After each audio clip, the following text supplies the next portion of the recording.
Hello and welcome. My name is Michael Egel and I'm the General and Artistic Director for Des Moines Metro Opera. It's my pleasure to welcome you here today for this portion of our 2020 virtual festival season produced in partnership with Iowa PBS.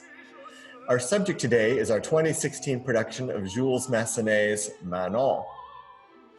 As a composer, Massenet is often and fondly referred to as the last flowering of 19th century French Romanticism. And of course, his opera Manon is his best known work. A work that can perhaps be called the summation of a long and prolific period, but also maybe the most French of French operas. Today, I'm happy to be here catching up with our excellent cast, reminiscing about this special production, and hearing about what some of them have been up to. It's been a great pleasure to look back these last several weeks and remember this beautiful production. What I'm struck by is just how amazing you all were. I'm going to start by introducing each of our cast members. It behooves us, I think, to start with our Manon herself, Sydney Mancasola. Welcome, Sydney. I was listening back to one of the interviews that you did for Manon during the production, and you mentioned that closing night is like saying goodbye to a friend and not knowing when you would see that friend again. So for you, who is Manon? Who is she, and what is your relationship with her now, years after having done this production? Manon's a very special woman to me, a very special character. And actually, I did get the chance to do it once since our production. In a very crazy manner, I jumped into a production in Cologne with about 3 days rehearsal. So I thought a lot about our production while I was doing that. And luckily, she came back to me. It wasn't goodbye forever. So I hope to sing her many more times.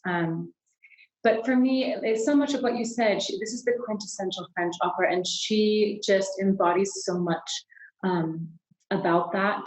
She's hard to describe. She's so enigmatic, and she's so full of life. And those are the two things I always think about when I think of Manon. So it's a special piece.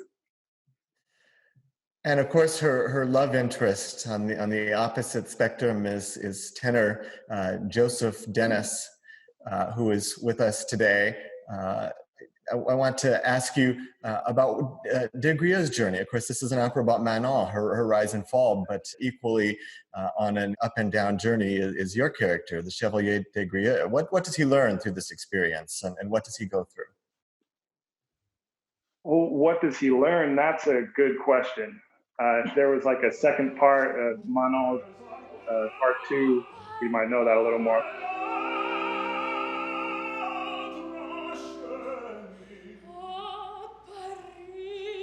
I remember being really a little confused when I first saw the opera, because they just sort of fall in love so fast and then run away and go to Paris on a whim so quickly. And I thought, maybe if I read the book, it'll explain a little bit more about why they did that and what drew them together. And it doesn't really. It's just it's also kind of quick, and and you find that they're both also, they don't just fall in love. I think they do, kind of like Romeo and Juliet, that spark that happens quickly. It's real to them, but also they're escaping their family. De Grieux, I think, is just blindly, madly in love with this woman. And you can really see, not only in the character and in the drama, but even musically, it sort of shifts from really sweet naivete to really a lot more dramatic music, and he travels all over the world to find her, and so he at the very least shows me that he values devotion and will do just about anything to save Manon. And you hear that evolution in his arias too, and in the pieces that he sings. It's some of the most famous tenor arias that there are, and they're very contrasting, I think.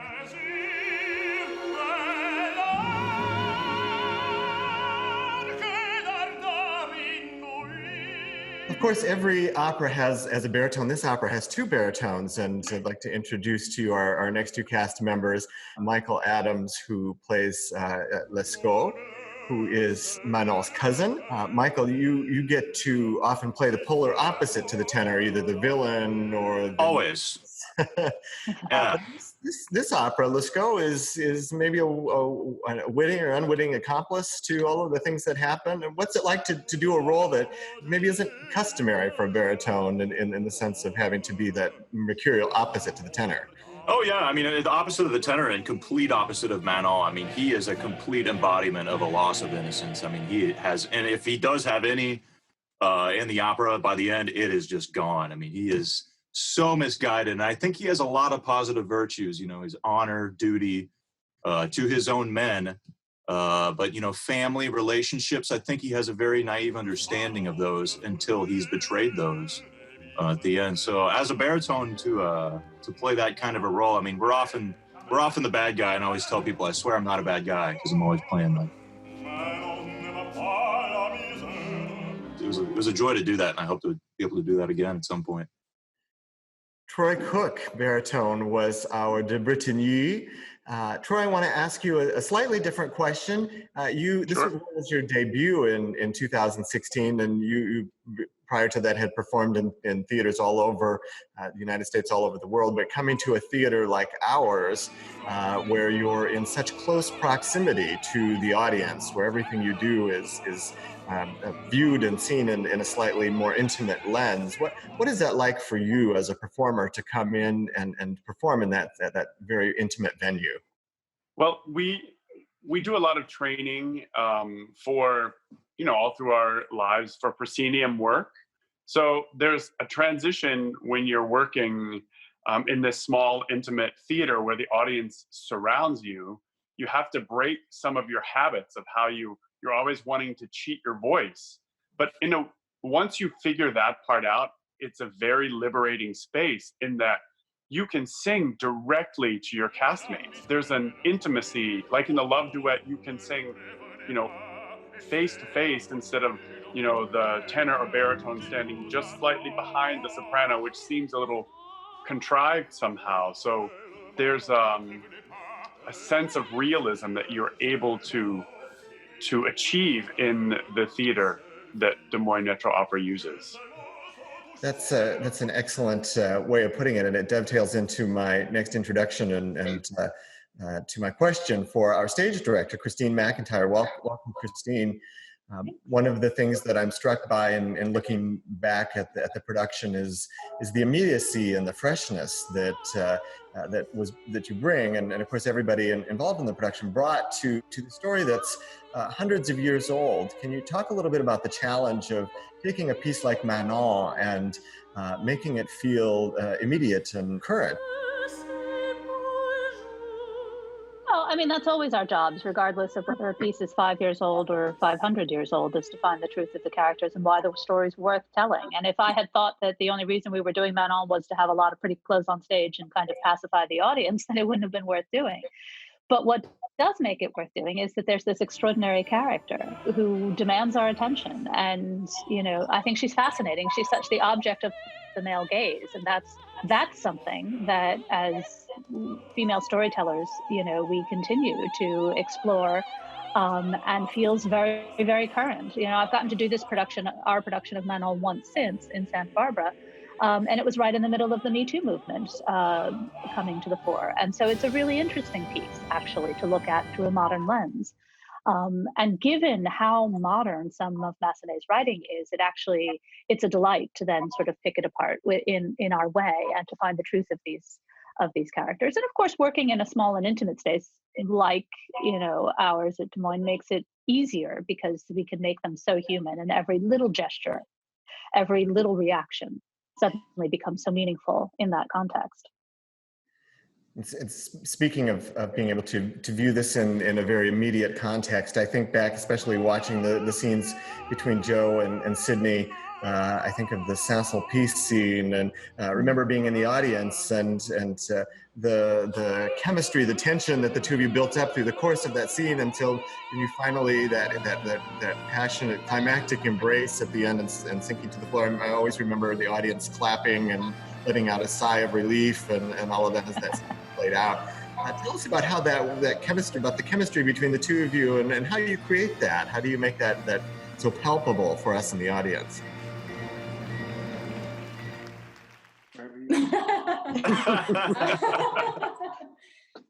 I think in Manon, you don't have to work for it. I think it's really in the writing, and Massenet does such a great job of creating these two characters.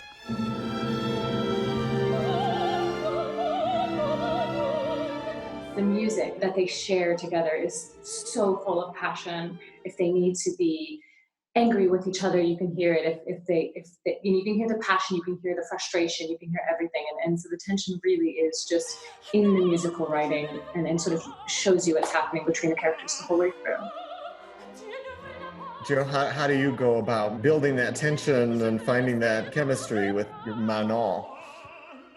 Yeah, well, first of all, when you're singing with someone like Sydney, it's not that difficult. She's an extremely present performer. She's always in it, and when things change, she changes with it, and so that was helpful for me. I also remember when we first met and started talking about what the production was going to be like, and one thing that really was important to me was that we make sure from the beginning that connection, kind of like what I mentioned earlier, that it was immediate, and that by the end of the opera, you have to really, it was important that we feel that it's more than just that youthful sort of let's run away together kind of a thing.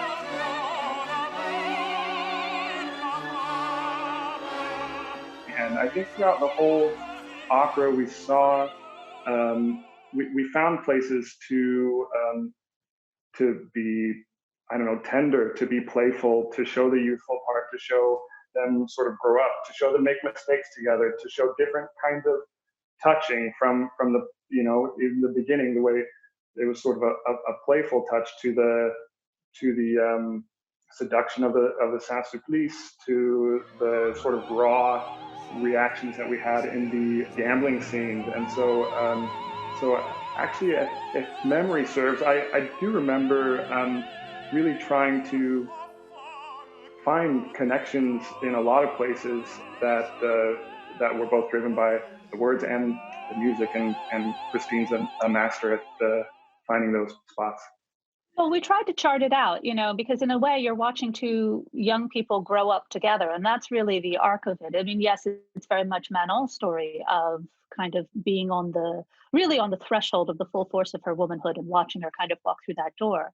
But I think one could argue that Grieux is on a very similar journey. And so you are watching something go from what we would categorize as a more youthful kind of version of their relationship to something that has very serious consequences for both of them by the end, and then charting that in terms of how they interacted.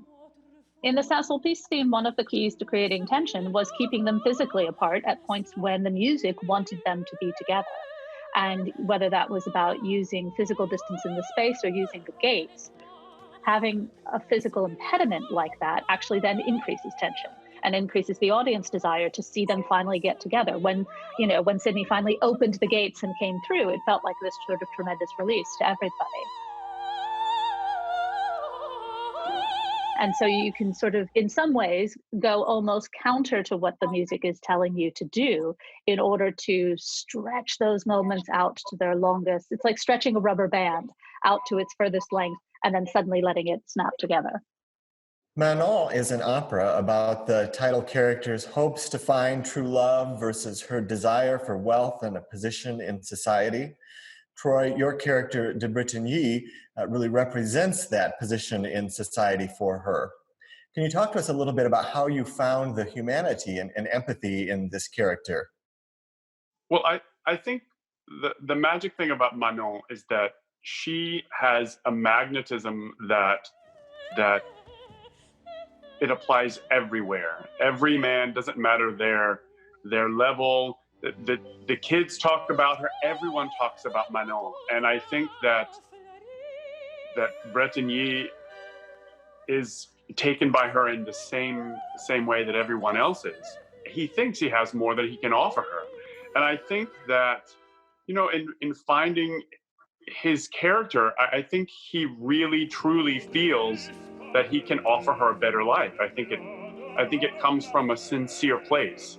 And that's the part of Brétigny that I tried to find.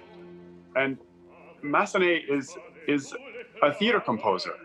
And I always turn to the music. And this beautiful lyric line that Brétigny sings, it's kind of, I mean, if Brétigny has an aria in this, it's that moment when he's pleading, singing the word of Manon. It's stunningly beautiful music. And there's something very, very honest. It reads very honest and sincere to me. So for me, the germ of how to play Brétigny came from that vocal line there. Sydney, talk to us about your costumes and what do Manon's costumes tell us about the journey that she is on and the character herself? Well, I think I had 5 costumes for 5 acts, or maybe even 6, something like that. So it's quite a lot of clothes, and they really do have to follow the progression of how this character is created. And for me, it all really culminates in terms of fabulousness and her becoming this toast of Paris, which is so much about her sort of coming of age with the Coup de la Reine costume in Act 3, when she comes and she's in this huge, gorgeous gold gown with this fabulous little hat and this hoop skirt, and you really realize this is a statement. This is her coming in to own this moment in the opera. And up to then, you know, she has beautiful costumes. The Act 2, I love the Act 2 costume because it's a straight, beautiful thing that you can imagine her just wearing at home with Grieux in their little flat in Paris.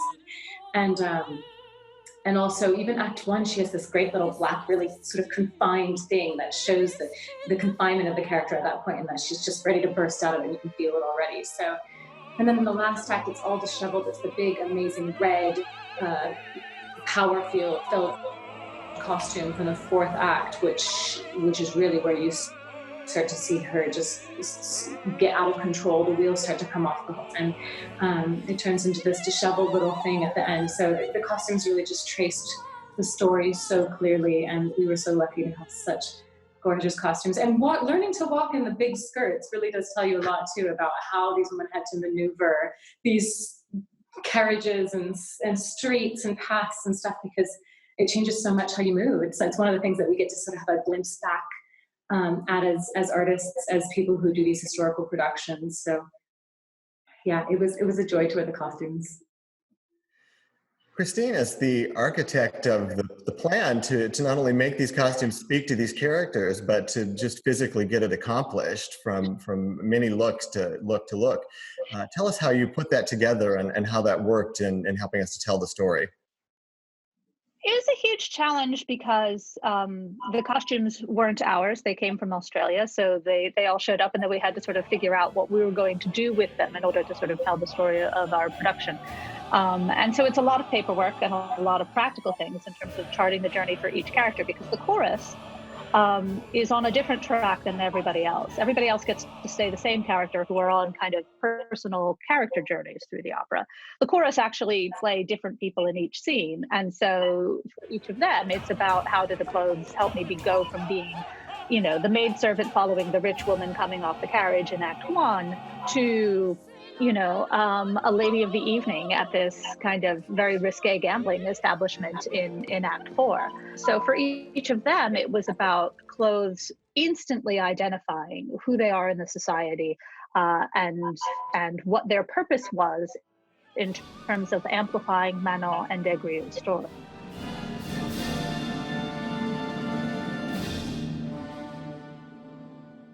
I'd like to finish up our time together today by hearing a little bit about what each of you have been up to since our 2016 production of Manon. Just a few years have passed since then, and you've all gone on to wonderful accomplishments.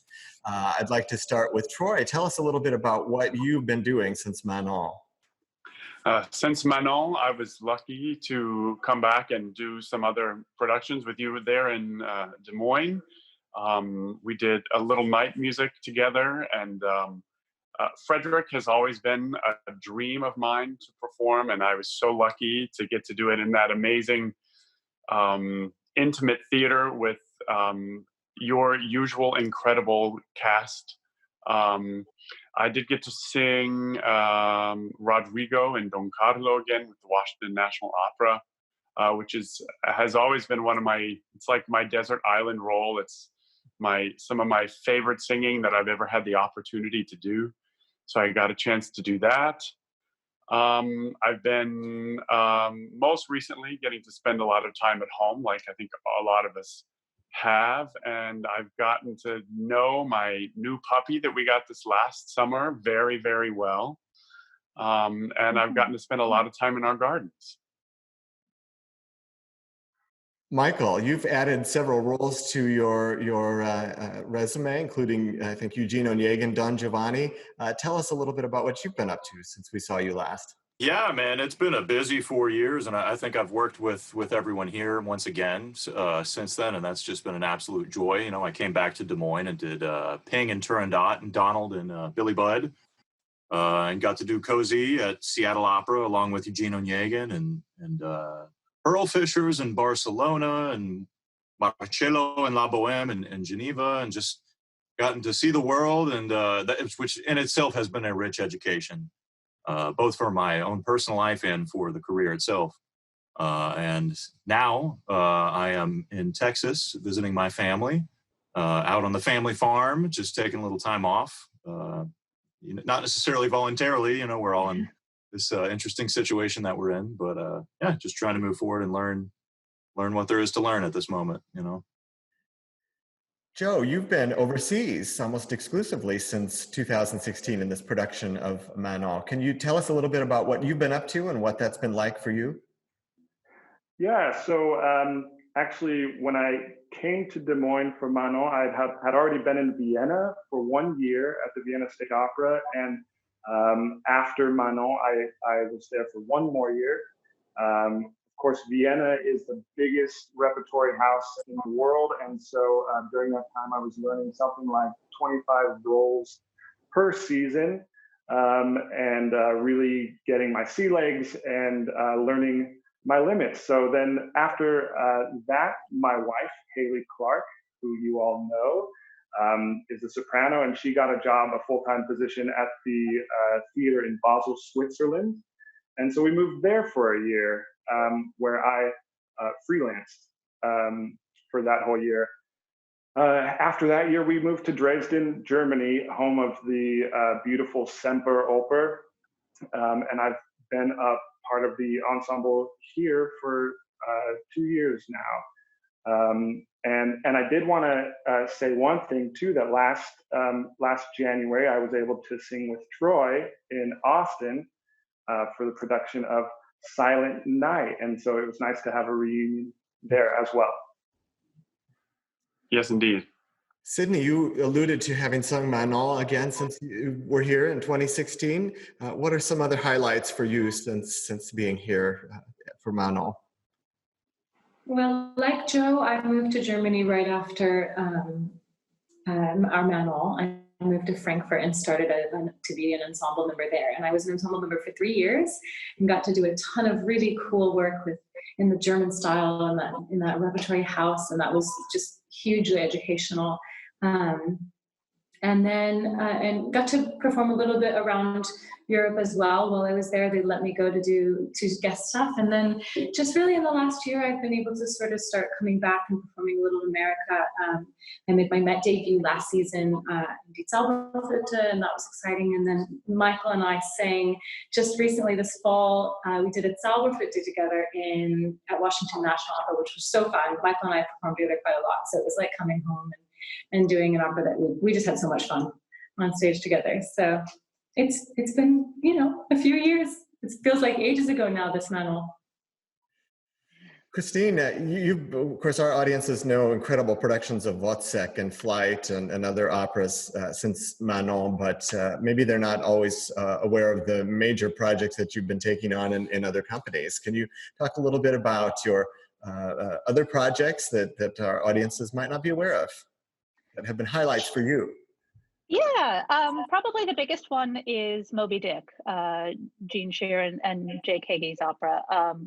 I did it, so the year I did Billy Budd, which immediately followed this Manon, was also the year of this new production of Moby, which is a 5-company co-production, of which we've done 4 of the 5 so far. So I've directed what feels like a lot of Melville suddenly. And it's not dissimilar to Billy Budd in that it's a very, very, or in some ways even in Manon, very, very big, complex piece, kind of the thing I really like to sink my teeth into.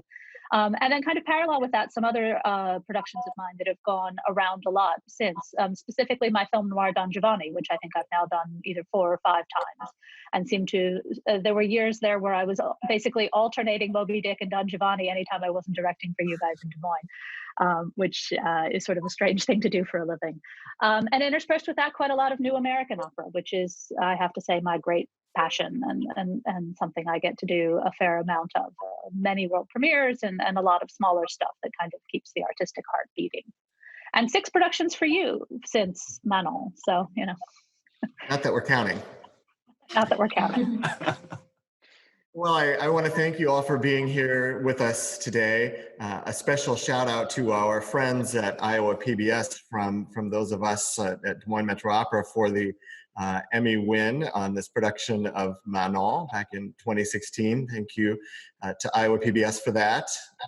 And I want to thank all of you for being here with us today and for joining us for this segment of Catching Up with the Cast. It's not only a treat to hear what you're up to, but to be able to see you all again is especially meaningful. So thank you for being here today, and thanks for joining us. Pleasure. Pleasure. Thank you. Thank you, Michael.